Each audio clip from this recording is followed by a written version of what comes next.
What if Issei joined the Justice League and stood with Supergirl against the universe? A dragon, a girl of steel, a love beyond worlds. Hello everyone, welcome to What If Issei joined the Justice League and fell in love with Supergirl Part 3.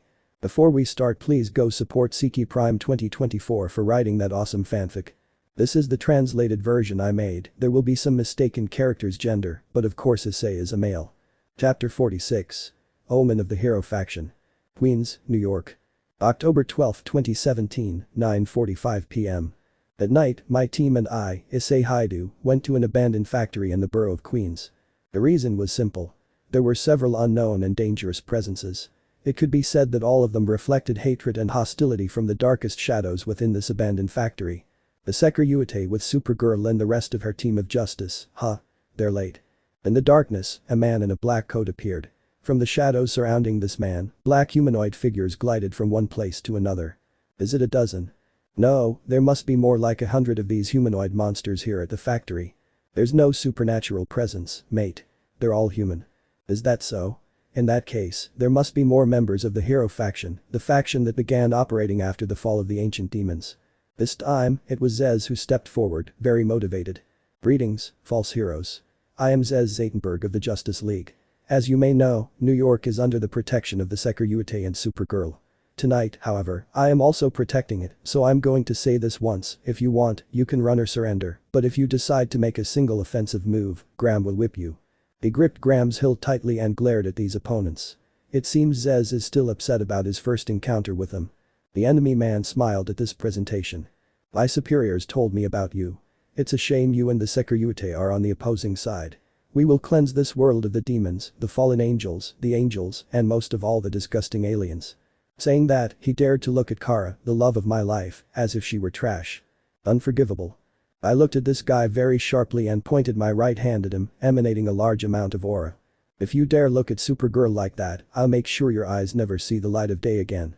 The subject in question was quite nervous by the amount of aura I threatened him with. I intimidated him with the power of the Sekiryuutei that I possess. Yes, since before arriving at this abandoned factory I had already entered Balance Breaker. After having used the Juggernaut drive weeks ago, my Balance Breaker obtained a notable growth in power, in addition to obtaining a special modification, which was that my back thrusters had been replaced by a pair of dragon wings. On each of these wings, there is a small claw just like on the Pteranodon of the Cretaceous period. During the first few days I had trouble trying to fly with these wings, since I was very used to doing so using my boosters, but thanks to the constant weeks of training I had managed to get used to them. If I wanted to, I could still use my old boosters, but honestly now I feel more comfortable with these wings that not only serve to fly, they also help me perform new offensive movements, protect my weak points, and have greater mobility and agility. As for the noticeable growth in power, it could be summarized at the time limit of my balance breaker, which was 7 to 3 days depending on how much power I used, increased to 2 weeks, regardless of whether I was fighting at my maximum capacity or my low capacity. Kara, who was on my left, looked at me with a lot of love and affection, with an expression that reflected everything she felt for me. I'd love to get back in bed with Kara and repeat that pleasant experience we had last night until early this morning, although, well, first I'd have to consume a lot of calories and liquids to recover and be ready for that. It is also true that when I finish dealing with these enemies, Kaneko will have to give me the special Senjutsu treatment so that I can recover more of the lifetime I lost using the Juggernaut drive. And speaking of the hero faction of the Cows Brigade, it's been these guys alone who have been carrying out the small-scale attacks in New York lately. They generally try to attack important sites for each of the 3 major factions allied with the Justice League. That's how this October unfolded since the fall of Shalba and Crusoe. I understand they want to attack, but what I don't understand is why they're trying to attack the territory where Supergirl and I live. I mean, excuse me. Of all the possible places, do you really have the balls and the ovaries to go to the city where I, the Red Dragon Emperor of the Justice League, live, along with my girlfriend, the Girl of Steel? These men truly live up to those social media memes that overexploit the fact that men live shorter lives than women because of the choices we make. Don't play innocent, you're the one at the top of that meme after using the Juggernaut drive and having hex with your Kryptonian until dawn. Well, that's true, I'm not going to deny it. 2 other people appeared next to this man. One of them was wearing sunglasses and the other was wearing a traditional Chinese costume. There were 3 of them in total, and these dark creatures were his henchmen. Our enemies were 3 humans from the Hero faction, along with 100 dark creatures. We, the Sekiryuutei team, were 6 in total. The main vanguard consisted of Kara, Zez, and me, and the secondary vanguard consisted of the church trio, Asia, Irina, and Zenobia. I gave Zenobia my Ascalon sword in case she needs to use her most powerful technique. Irina and Zenobia's main objective is to provide support from a distance and protect Asia, who is in charge of healing the wounds of whoever is most injured in my team. The man wearing a black coat created what appeared to be a white flame in his hands. Zez, who is on my right, narrowed his eyes. More sacred gear holders. Seriously? Doesn't the hero faction have any more swordsmen, or whatever? Metahumans. So far all the encounters we've had with a so-called hero faction have only been humans with sacred gear. Wow, what a novelty, humans with sacred gear in the hero faction. How could I not have imagined it? Hara said it with a voice full of sarcasm that caused me to laugh slightly and the irritation of our enemies. The two of us advanced in a straight line towards our enemies and Zez remained in position to cover our backs. One of our enemies then screams. Be careful with the Sekiryuutei and Supergirl's powers. They can wipe us out in one fell swoop. And they seem to have no problem moving around this factory. They quickly realized that they were about to be slaughtered like villains on the streets of Gotham after throwing garbage out of the dumpster.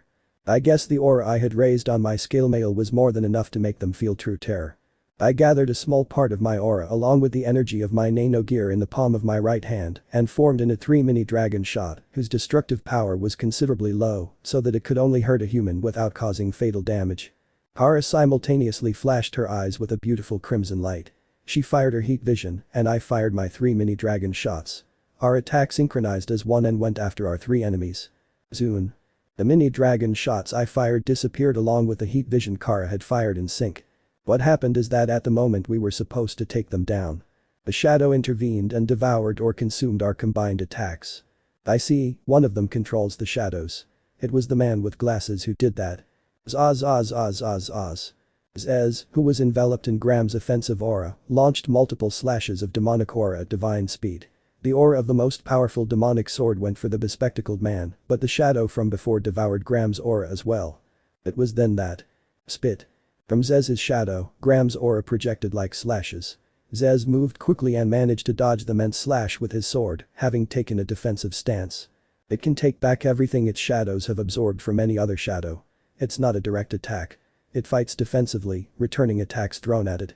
This sacred gear is the kind that will give us a lot of trouble. Zez warned us, narrowing his eyes. I understand now. When attacks are devoured by those shadows, they can emerge as a different shadow. Oh my row. Our attacks. Ooh. Along with the vibration of the air, I feel my own aura mixed with Kara's heat vision within the shadows of the building. That's when I see a red power form emerging from a shadow and it's heading towards Asia, Irina, Zenobia. At that time, Irina was busy flying over Asia and Zenobia was creating weapons of light in the form of giant white halos and with them she was eliminating multiple shadow minions and Zenobia was doing the same but on the ground, wielding Ascalon and Durandal. The target to hit was Asia. Of course not. Hara and I shouted at the same time and repeated the same attack we did but with greater power and fired them against our previous attacks. Kaboom. Our combined attacks collided with the previous combined attacks. The explosion happened not far from Asia, but luckily she didn't suffer any damage. I won't let you lay a finger on Asia. Zenobia immediately stood in front of Asia and began to protect her. Thank you Zenobia. When it comes to Asia, Zenobia's response is quite fast. Protecting Asia is everyone's priority, since she is the only one who doesn't have offensive abilities, she is very necessary, since her healing is the best, and we never know when we will be attacked by someone who possesses elements harmful to Kara army. That's why we can't allow her to get hurt. Of course, Asia is also able to defend herself thanks to her knowledge of magic, but in these kinds of moments when we're all gathered together, she focuses more on healing us than defending herself, since that's her kind and gentle nature. Asia doesn't like hurting anyone. That's why her magical abilities aren't offensive, even though Zatanna had mentioned that she had the talent to perform highly offensive attacks as well. Ooh. Something that shone in emerald green met my eyes. When I focused on it, I saw it was someone wearing a traditional Chinese costume. He had created a bow of light, but the arrows he shot emanated something different. I recognized it immediately, kryptonite arrows. With a quick movement of my dragon wings I moved next to Kara and wrapped her in my dragon wings. Aye Seki. Kara seemed to get a little heated from the closeness we had at that moment and all the arrows bounced off my wings and fell to the ground.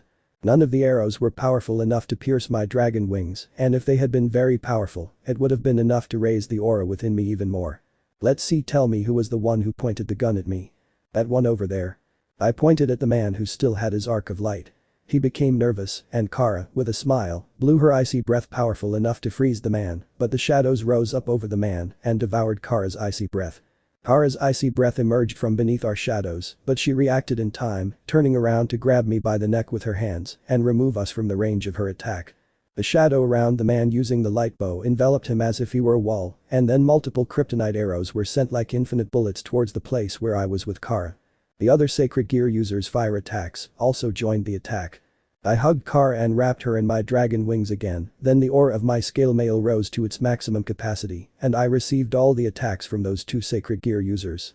At this moment my dragon aura was quite close to the intensity of an ultimate class demon, and that is why those attacks were completely ineffective against me. So they can attack us from the shadows, huh? That's a bit problematic. Kara whispered to me with a beautiful and sensual smile, resting her head against the chest of my armor. The aura he had was very warm and pleasant. With my armor on I couldn't feel Kara's warmth, which I found a little disappointing but not much, since this wouldn't last long. Yes, we need to know what we're up against. Asia, how's the sacred gear reconnaissance going? Why yes. Asia, who was being protected by Zenobia, had been using a special device created by my master Azazel. Why yes. I got it. The flame sacred gear is called Flame Shake. And the defensive sacred gear is called Night Reflection, and lastly, the light sacred gear that uses kryptonite arrows is called Staring Blue. Asia has discovered the types of sacred gear we're facing thanks to the device she received from my master. Everything we've received from him has been really useful, especially that sacred gear scanner. Ddraig, what do you recommend we do? The jewel on my left gauntlet shone brightly. We along with your partner will face the one who possesses the sacred gear of flames, the one with the demonic sword Gram, who goes for the one with the kryptonite arrows, the one who possesses Ascalon and Durandal, who is in charge of eliminating the minions that try to attack the bearer of Gram, the one who reincarnated into an angel who continues to protect the user of Twilight healing with her powers. Let's finish off these clowns. Ddraig's voice was heard by all the members of my team. Understood, Ddraig. We responded in unison and moved following the recommendations given by Ddraig. Zenobia charged forward and began to annihilate the multiple shadow enemies. Her power with both swords is simply impressive. Nothing can survive her blows. After the enemies with sacred gear switched their target to Zez, since they were unable to do anything against me. Kara and I were able to move towards our objective, while Zenobia defended Zez. Zenobia managed to clear Zez's path, and he began to cut through the protective barrier over the light user. Blop. Every slash Zez made with Gram was absorbed by the shadow. After that, Gram's blade attack would fly out in all directions. Slip. The shadow that triggered Gram's attacks was directed towards me. Partner, dodge and fire a dragon shot at the shadow.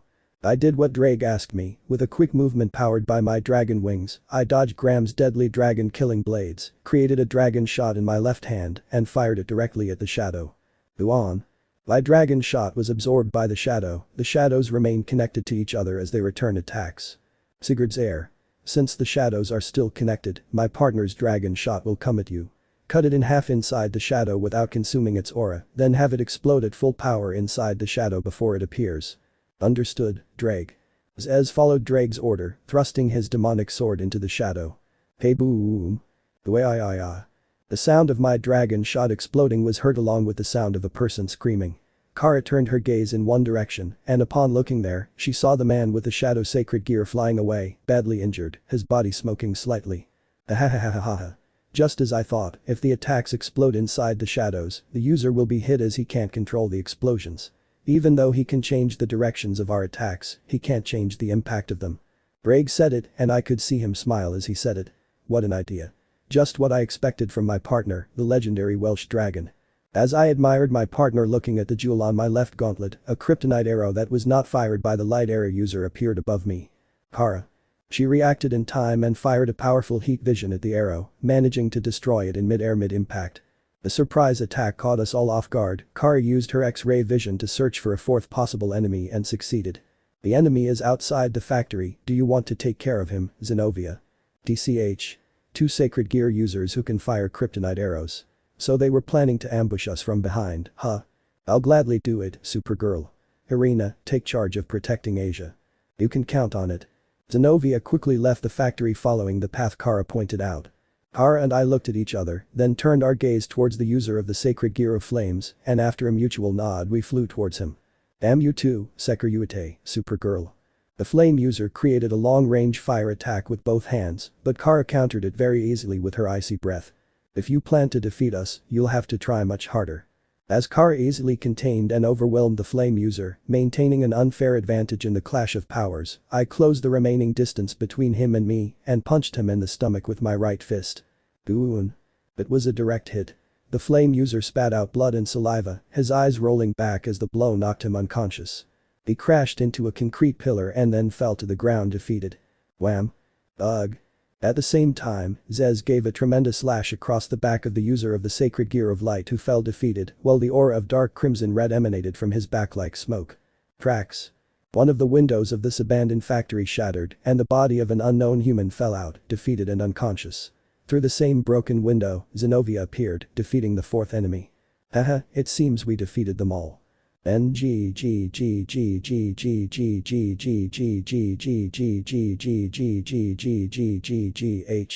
Suddenly the shadow user stood up again, shouting that with a lot of pain in his voice. How strange, he was the first to fall.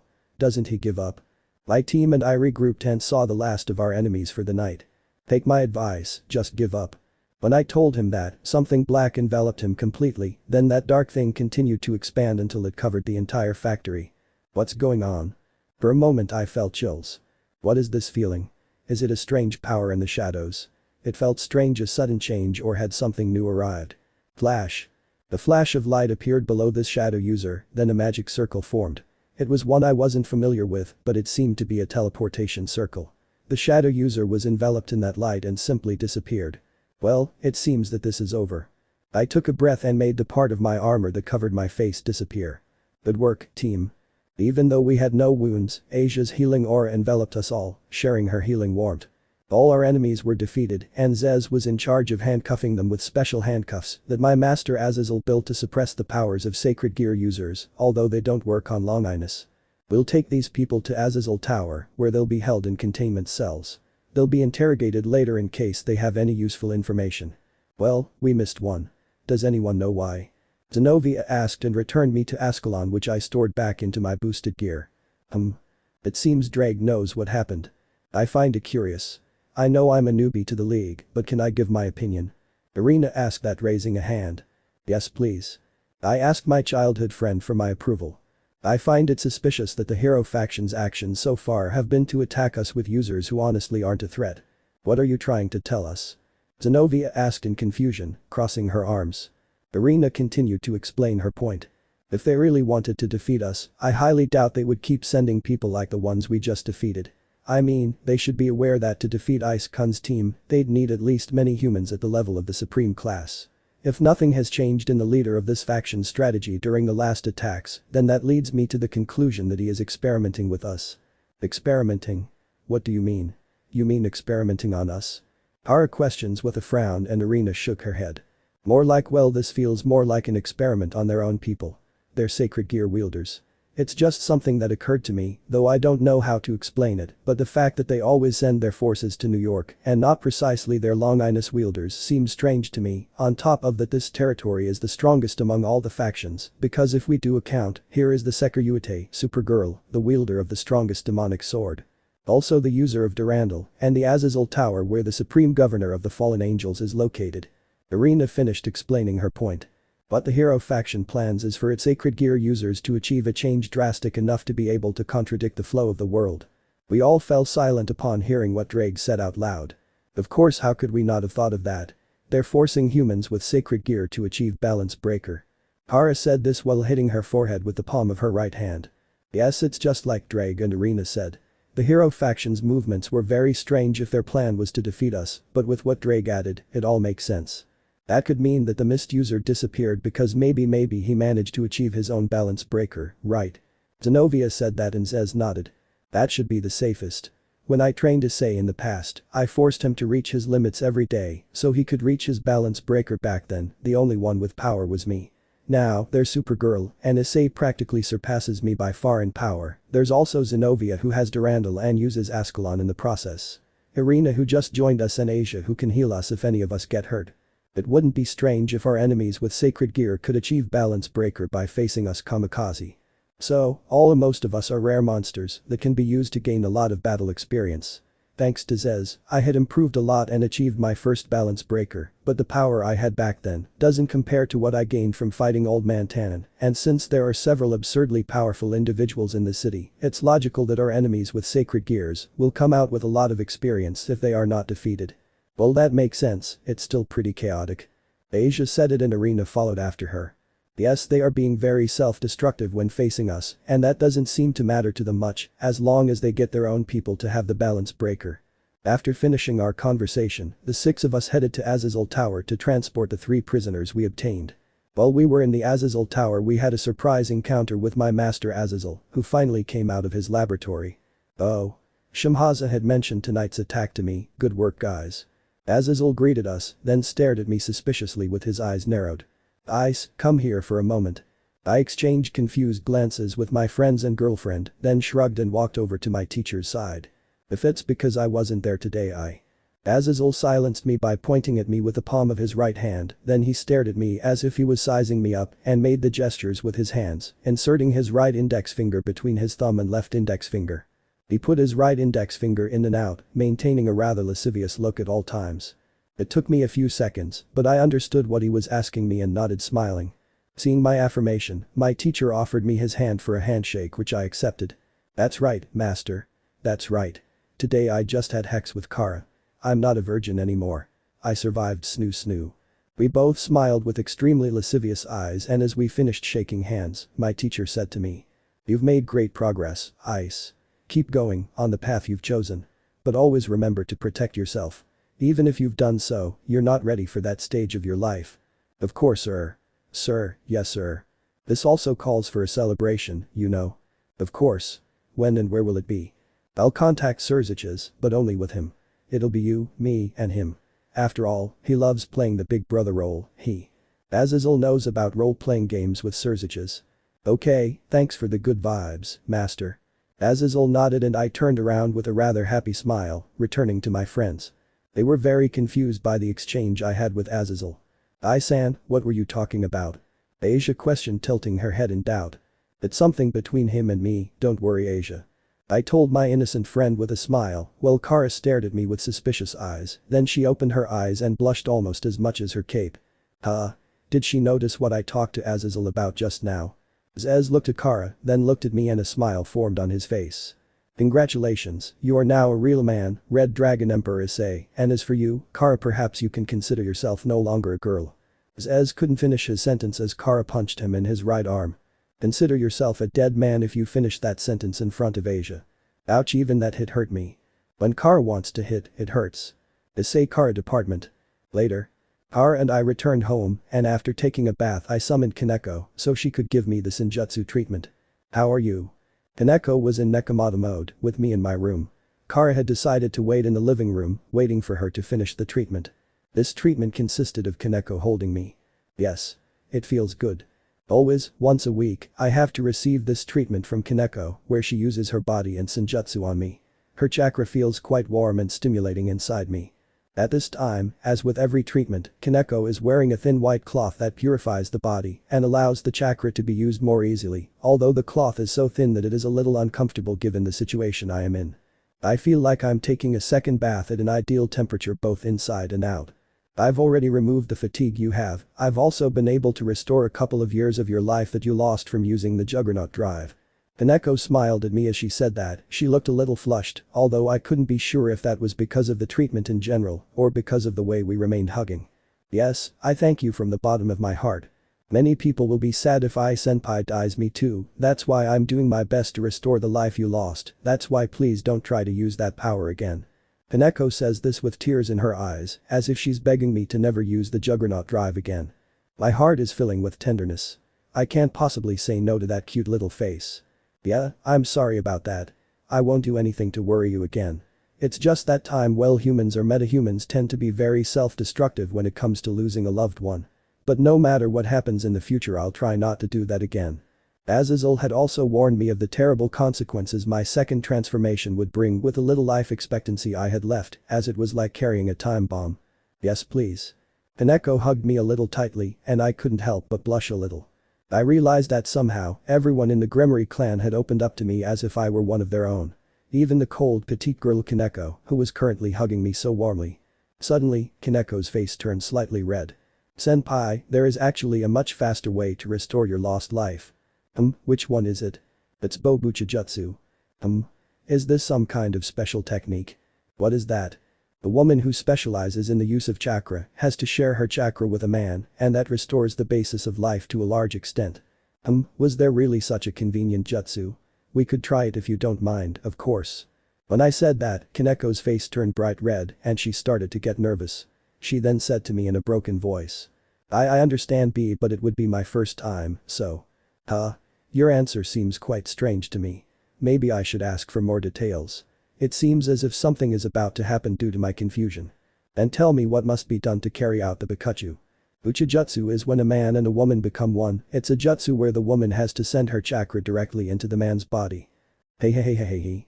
Red flag. Wait a minute, isn't that Hex? I'm not willing to allow my boyfriend to have Hex with another girl. No matter the situation. Cold. Just then, we both heard Kara's voice and we both turned our gaze to the left. There stood Kara, arms crossed and with a rather calm but direct gaze. Kara and Kaneko, the two stared at each other for several seconds. "Is the weekly Senjutsu treatment over?" "Yeah." Kaneko nods with a smile and separates from me. "Good evening, senpai," Kara's Orel. Kaneko bows, then a magic circle forms beneath her feet and she is teleported back to the Gremory clan territory. Now that we were both alone, I sat on the edge of the bed and Kara quietly approached me, hovering slightly above the bed. I don't think she's upset because if she heard what happened, she'd know I didn't know. I didn't think that a method to speed up my recovery would have to be through Hex, even more so with everything that happened today. Still, I can't deny that I was a little worried about what could have happened if I hadn't intervened. Kara said this in a rather cheerful voice and sat on her knees on the mattress and hugged me a little tightly from behind. Her hug was so warm and comforting, as well as strong and accommodating. "Good?" I asked between laughs and Kara hugged me tighter.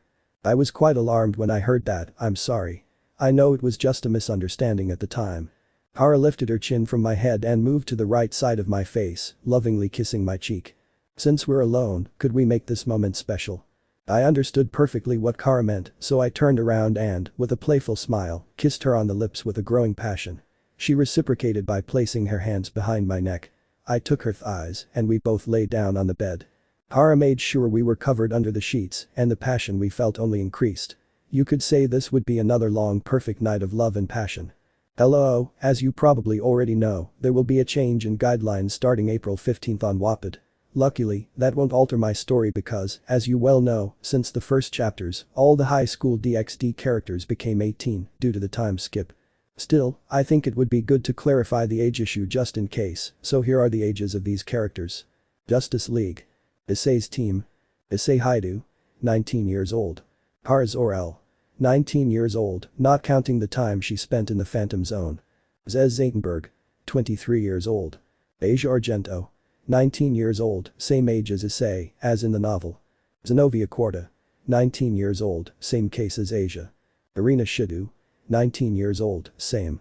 Kaneko Taoju 18 years old, 1 year younger than Issei since in the novel she is 1 year younger. As for Azazel, only God knows how old that lustful supreme ruler of the fallen angels really is. Chapter 47. The arrival of the old god and the Valkyrie without a boyfriend. Manhattan, New York. October 15, 2017, 9:42 a.m. The day is a day off for both Kara and me. The two of us would take advantage of this day to have an all-day date. That's why our friends would be in charge of protecting New York in case there was any threat within the normal range. Since the day was quite warm and the weather was clear, I dressed in a black short-sleeved shirt, blue pants and sneakers. I was thinking, what if we wear something casual and comfortable? Kara left our room saying that. She was wearing a white t-shirt that showed off her gorgeous figure, especially her divine curves and hips. She also wore her favorite jeans, which were quite short and showed off her beautiful, long, and very sensual legs, which didn't have a hint of imperfection. Her heels were almost at my height and when I looked at her, I couldn't help but gasp, which made her laugh a little. It will be ideal for fun activities, such as visiting a park or going on a picnic. Sure, let's do those things and much more, we have all day. It was my response coming out of my amazement at how beautiful she is. As we left the apartment, Kara took my left arm in hers, the way she loves to do, and we began our long date on the streets of New York. The two of us walked very close together through the streets of Manhattan, and the connection we felt was so great that I could smell the scent of her hair. It's such a good scent, so much so that it was very difficult for me to try to contain myself around her. Throughout our walk, we chatted about various topics and enjoyed the beautiful view around us. We weren't the only couple there, but I wouldn't be lying if I said we were the happiest and best couples. Without realizing it, midday arrived and we were feeling quite hungry, so we decided to look for a place to have lunch. The place we went to was a restaurant where I ordered enough crepe for us. This was a quite sweet dessert. It is one of the desserts that Kara likes a lot, and so do I. Kara took a bite of her slice and was immediately delighted. You know me very well, you know that I love sweets, not only their flavor, but the fact that it's a fun and romantic meal at the same time. Suddenly Kara blushed from the emotion with which she said that last sentence. You're quite the romantic, aren't you? I saw a bit of dessert at the corner of her lips, so I took a napkin and wiped it off. This made her blush again. She opened her mouth but didn't say anything. She didn't need to, since I could tell she loved the gesture immensely, and she was probably thinking that she wanted to prolong this moment forever. I can't deny it, I love feeling love and romance. What do you want to do after this? You know I have some ideas. Oh, so Kara already has some special ideas for our date. Tell me, I'll be happy to listen. We have the rest of the day, right? I assured her as I rested my head on one of my hands, seeing the beautiful smile she had with me. In addition, her breasts stood out a lot because of the shirt she was wearing, and that improved 1,000 times more the beautiful view that my eyes were now seeing. Of course, I'd like for us to visit the amusement park for a while, then we can go to the picnic I wanted to have for that day, and then at night we could watch the sunset in a quiet area so we can talk from the heart and maybe be able to give each other a lot of kisses with that passion that we love to share so much. Kara had gotten a little excited with every word she said as she looked at me with that sweet smile and those beautiful blue eyes that were full of charm. Oh, how much I love this woman, I feel like I could live with her forever and ever and never get tired. After eating, we went to the amusement park until 4 p.m. We experienced so many games, so many attractions. The best was undoubtedly the roller coaster and the romantic events for couples. When we left the amusement park we went to Central Park to have a picnic. Around 6 p.m., the clouds began to darken and raindrops began to fall. What had been sunny and calm weather until then turned into a fairly strong and intense storm. We both had to find a place where we could protect ourselves from the rain that kept falling mercilessly. What do we do in this case? Kara asked me. Run. With a smile full of fun, I took her hand and the two of us started running in the rain until we were able to get to a hotel. Upon arriving at the hotel, we went to the reception, checked in, and paid for one night, plus the rain wouldn't stop until after midnight. The hotel was 5 stars, and the accommodation had a pretty good view, although at the time it was cloudy due to rain. The first thing we did was dry ourselves off since we were still wet and we didn't do it at the entrance. Hey, I have a question.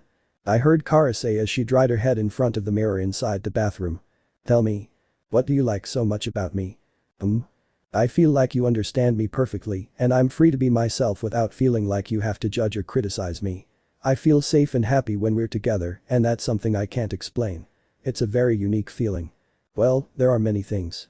I entered the bathroom seeing that she was still in front of the mirror and I placed my hands on her shoulders, seeing both of us in the mirror. You are too beautiful, your beauty is unmatched from my point of view, and your bright blonde hair, every time dawn breaks, it is one of the first beautiful things I see, your hair is like I'm seeing the light of the sun. I breathed in the soft, sweet scent of her hair, taking my time and hugging her waist, then looked back at us in the mirror, seeing that Kara was a little more flushed and delighted as we looked at each other. Your eyes shine in a blue color like the clear cloudless sky, and that smile you have, every time you look at me, you make my heart light up with so much joy. Saying that, the next thing I looked at in the mirror was Kara's breasts, her breasts that I love so much. I love that your breasts are big enough, firm, soft, and that every part of you is comparable to that of a goddess of beauty. I hugged Kara a little tighter and looked at her eyes in the mirror again, noticing that she was blushing more and more. But what I like most about you, what I love the most, is how you are, Kara, because there are many women who are beautiful and divine, with big breasts, but there is only one like you are loyal, heroic, sarcastic, a little insecure, and sometimes exalted. Besides, you are the only one who can love me and please me for hours when we make love. Kara's face turned red from the intoxication of my flattery, my chest was resting on her back, and by touch, I felt that while she smiled very happily, her heart was beating quite fast. Kara quickly turned around and looked at me with great hunger, then she came closer to me and kissed me on the lips with a strong need to kiss me, the desire and the force with which she did it surprised me, and it didn't take long for me to reciprocate. I love the way we kiss. Kara wrapped her hands around my neck and I felt her soft constant caresses that were very pleasing to me. The way she touches me is very special, as is the way she kisses me. She is so intense and passionate that I am guided to her rhythm. The seconds go by and I feel the need to grab her thighs so I can lift her on top of me and kiss her even harder. The passion was increasing, it was like a rush of adrenaline that ran rapidly through all my veins, all my senses had been ignited, along with the growing passion of the kiss we shared. MMMH. Suddenly, Kara moaned in pleasure as my tongue entered her mouth, intertwining with hers. She pressed her legs lightly against my waist and held this position with her powers, allowing me to release her thighs so I could remove her clothes, starting with her white t-shirt. In doing so we had to break our kiss, allowing a trickle of saliva on our lips. We both got into the shower at our accommodation and in a rather erotic way, I continued undressing Kara and she undressed me. The warm water flowed over our bodies. Regardless of the conditions, my mind and heart were focused solely on giving my beloved a wonderful time. The location and temperature of the shower were just the beginning of what awaited me after this shower. I honestly would like to do it right now, but we have to wait a little longer or we might cause more damage than we could do outside the shower. After finishing the shower, Kara took my hands and with our bodies still wet, I carried her to the bed in our temporary room and laid her down. Kara's eyes were filled with love and deep desire, along with a rather seductive expression. There was no need for me to say anything to her or for her to do anything, we knew it just by looking at each other, and for the rest of the night we gave ourselves over to love, desire and pleasure. The next morning, I woke up after only a few hours of sleep. When I woke up, I felt Kara curled up on top of me. She was still sleeping, hugging me and resting on my chest. The room had filled with our scent from everything we'd done. From the waist down I felt a little tired, but my heart and body were at peace. Satisfying Kara sexually was not an easy task, and I was able to do it several times during the night, in every position we had already experienced and had yet to experience. Now I hugged her again, while she remained sound asleep, peaceful. Sometimes Kara was my pillow, and other times I was hers, as in this case. MMMH. At that moment, Kara let out a deep groan as she woke up, and she held me a little tighter with her arms for a few seconds. Her breasts pressed very pleasurably against my body, and she looked up. Good morning, Ice. Good morning, Kara. She curled a little on top of me and brought her face right up to mine, and we gave each other a rather tender good morning kiss. The two of us stayed in bed for another half hour, then we showered, dressed in our already clean clothes from yesterday, and after paying for our night's hotel stay at the front desk, we left the building, the memories of the entire night still fresh in our minds. Now I was feeling quite hungry, my stomach was empty, and apparently I wasn't the only one. Oh my row, I feel so hungry, I want to eat something delicious and filling, should we go to Big Belly Burgers? Kara asked me with a rather tender smile and an extremely sweet voice, as she took hold of my left arm again, something crossed her mind at that moment, and she looked at me with a rather seductive blush. And, well, I can't ignore how much I want to continue with our thing when we get home. Oh my god, yes. Let's eat and then have more hex. I'm so happy. So ecstatic. Have I been blessed by a deity? Geez, you youngsters sure have quite the libido. Are you sure your pelvis isn't fractured, Sekiryuutei brat? Huh? Who said that? Looking toward the person who had spoken those words, we both saw an old man wearing dark clothes and a hat. Behind him was a tall, well-built man and a woman dressed formally. The woman is incredibly beautiful, a silver-haired beauty. Her hair was long and straight and looked as silky as Kara's. Looking at the old man, I feel like I've seen him before and it's the same with the man and the woman. That's when the realization hit me. Wait a minute, are you Odin? The god who rules Asgard?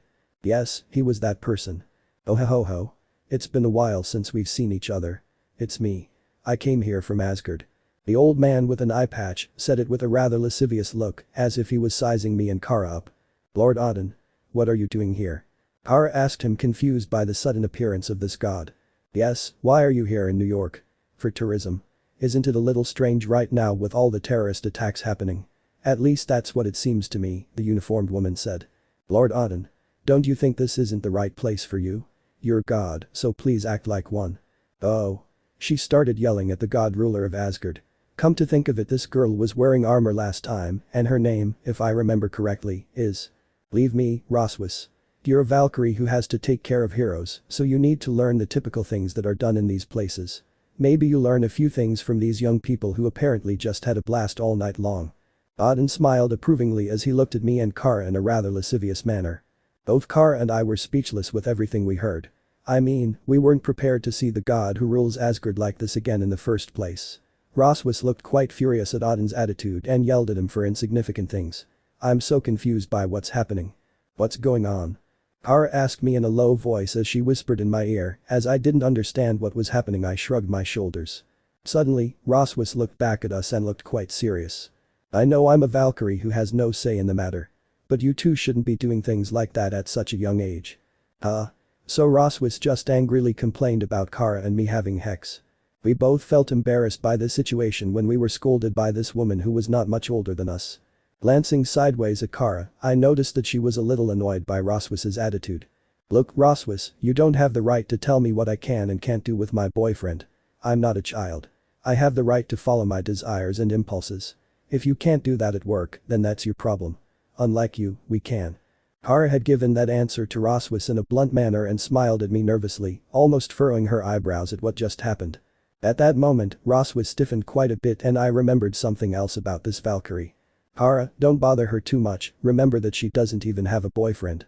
I said that last line in a rather mocking tone, looking at Rossweisse who, at those words, entered a state of comical panic. That has nothing to do with this. I didn't choose not to have a boyfriend. I didn't choose to be a virgin yet. She fell to her knees and began to wail on the ground. Even though Rossweisse is very beautiful, her true personality is quite amusing. Rossweisse is a rather odd girl. It never ceases to amaze me how easily the words Kara and I said to her affect her. Her reaction is somewhat pathetic and childish. I can even see the desperation mixed with envy in her eyes. The truth is that it made me feel a little sorry, but the grace was greater than the pain. Ignoring Rossweisse and Odin, I focused my attention on the man who was smiling bitterly at Rossweisse's performance so early in the morning, then he stared at me with a half smile. It took me a while to recognize him since it was the first time I had seen him dressed so formally. Wait a minute, Mr. Brachial. It's been a while, Sekiryuutei. This man, Brachial, is one of the leaders of the fallen angels and is the father of my friend Akeno. Kara and I know that Akeno hates her father, though this man doesn't seem to have a hateful attitude as long as there's no confrontation. What chance meeting just happened? Azazel Tower. Oh ho ho. I came to visit you by chance. Odin, the god who rules Asgard, was laughing out loud in the VIP lounge located on the top floor of Azazel Tower. Apparently, he had business dealings with the gods of American mythologies and decided to stop by New York by chance. This city is protected primarily by Kara and me and is a territory where the Justice League and the three major factions operate. Curiously, it's the territory with the highest record of attacks and destruction. I never thought the day would come when I would be in the presence of such an important god as Odin, but at the same time I had very high expectations for him because of Hollywood movies that portray him as a mountain of muscles and seriousness.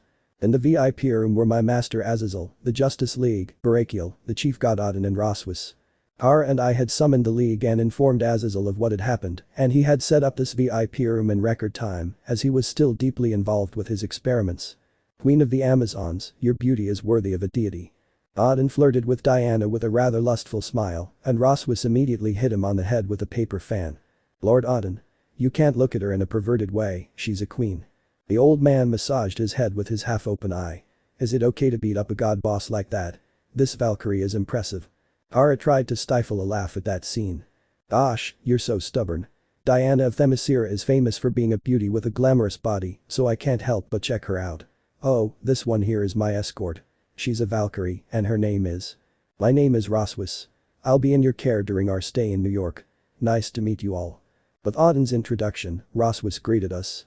She looks different because she doesn't wear armor, but she is beautiful. She has a rather fresh beauty, but her attitude is. She is a virgin, whose age is equal to the time she has not had a boyfriend. Odin said it with a lascivious and mocking smile, and Rossweisse panicked again, repeating the same phrase she said when we saw her today. That has nothing to do with this. I didn't choose not to have a boyfriend. I didn't choose to be a virgin yet. It was one thing to do that in front of Kara and me and another to make a fool of himself in front of all the founding members of the Justice League. Rossweisse knelt on the floor, lamenting that she didn't have a boyfriend. Well, the battle-maiden business world is also having a tough time. Even if there are people with abilities, the vast majority are not exceptional. Lately, the number of heroes has decreased, as has the number of Valkyries, due to a lack of funds, so even she is having monetary problems even before she became my escort. Odin told us, nodding his head. Was that so? I really can't imagine Asgard in that situation. Azazel laughs at the conversation. During your stay in New York, it has been decided that we, along with some members of the Justice League, will be your bodyguards. Brachial is a backup from the fallen angels. Since I'm still very busy, Brachial will be keeping watch in my absence most of the time. On behalf of the demons, the queen and the horse from Lucifer's younger sister's group will be coming, as well as the Citri group. That means Kiba and Akeno are coming, and so is Saji. I look forward to working with all of you. Barakiel gave a brief introduction. So we'll be Odin's bodyguards, huh? Old man, don't you think you're a little early? Your arrival date should be in a few days. The reason for your visit is to meet with the gods of other mythologies, right? Michael and Serziches would be acting as intermediaries, and I'd be sitting with you at the meeting. Azazel asked that while drinking green tea. That's what it's about. There's trouble in our kingdom. A troublesome boy is against my decisions. I thought I should move things along more quickly before he does something. That's why I want to talk to the gods of the other mythologies. Until now, we've been very unsociable with each other and haven't formed any communication. Odin sighed, stroking his long white beard. I didn't think Asgard would have so many problems. Well, it wouldn't be strange if each faction had its own problems. When you say trouble, do you mean the Vanir are planning to go after your head? I ask you please don't try to start Ragnarok, old man. Azazel asked with a sarcastic smile. If I'm not mistaken, that's a strong event in Asgard mythology, although I didn't pay much attention to those events. There's no point in worrying about the Vanir, well, there's no point in talking about him. By the way, little Azazel, it seems the Cows Brigade is increasing the number of those who can use Balance Breaker. Isn't it a very rare phenomenon? That question surprised us all, and we looked at each other. So things are going in that direction. The assumptions were correct. They're sending all their sacred gear users into battle to force them to reach Balance Breaker. They really are weird. There must be some idiot using the majority to push them to their limits. The easiest way to achieve this strange phenomenon is through force. That's something anyone knowledgeable about sacred gears should consider at least once. Although it wouldn't be something they should do, as it's criticized by every faction. Ultimately, it would be heavily criticized regardless of success. And what is that method? Azazel answers my question. The reports I've gathered are correct. That plan is successful after repeating it countless times. First, they gather sacred gear users, brainwash them, and send them to locations where there are truly strong enemies. They'll continue this method until they have someone who reaches Balance Breaker. When they do, that person would be forcibly summoned through a magic circle. Just like it was with that shadow user case, huh? Azazel continues. These are things no faction can do, even if they think about it. If I, who have an alliance with the Angels, the Justice League and the Demons, do the same things in crucial places, it will mark the beginning of a war. No one wants that to happen. They were able to do it because they are terrorists. Will treating sacred gear users in such a cruel manner be punished by other factions? Now that I think about it, I've been trained inhumanly to improve my Balance Breaker. At first, I was attacked by Azazel, then by Barakiel for a while, and then by Old Man Tannen for a whole month. Your face tells me you're feeling like you were forced like that, Ice. Oh, of course, Master. But you're a metahuman, and you signed a contract. And you're much harder to kill than a human, you know. Still, I almost died more than once. Don't exaggerate, you're the Sekiryuutei anyway, so it doesn't matter. Ah. You're quite cruel. TCH. Get over it, besides, I'm trying to develop something for you, you ungrateful bastard, and the pay you get makes up for the damage, right? The moment Azazel mentioned he was developing something for me, I was speechless. Azazel has been working for almost a whole month on a secret project, an experiment, and he hasn't given me any details of what he's been doing. Damn, curiosity is eating me up. Anyway, what the Cows Brigade terrorists do is kidnap human beings and brainwash them to force them to reach Balance Breaker. And those are the hero faction, right? Azazel nods at my words. That's right, they're a faction comprised of legendary heroes. Their physical bodies don't even hinder angels or demons. They possess sacred gears and legendary weapons. On top of that, many have already reached Balance Breaker, and on top of that, they have very high-level longiness that can kill gods. From many reports, it's been revealed that the hero faction hasn't laid hands on Office's snakes, so in terms of power, their enhancement talent remains unknown. Odin narrowed his one eye and said. What would you achieve by increasing the number of users with Balance Breaker? Odin asked that question in a very relaxed manner, sipping the green tea. This man acts very easily, like a man his age. He must be immensely powerful, as described in the ancient texts, to act this way.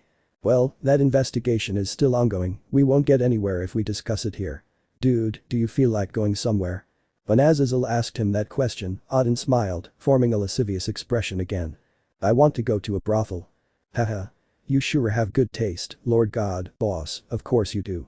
Let's go to one right now. The girls in my organization recently opened a place in the city just for VIPs. We invite you to go there. Oh. Just as I expected from little Azazel.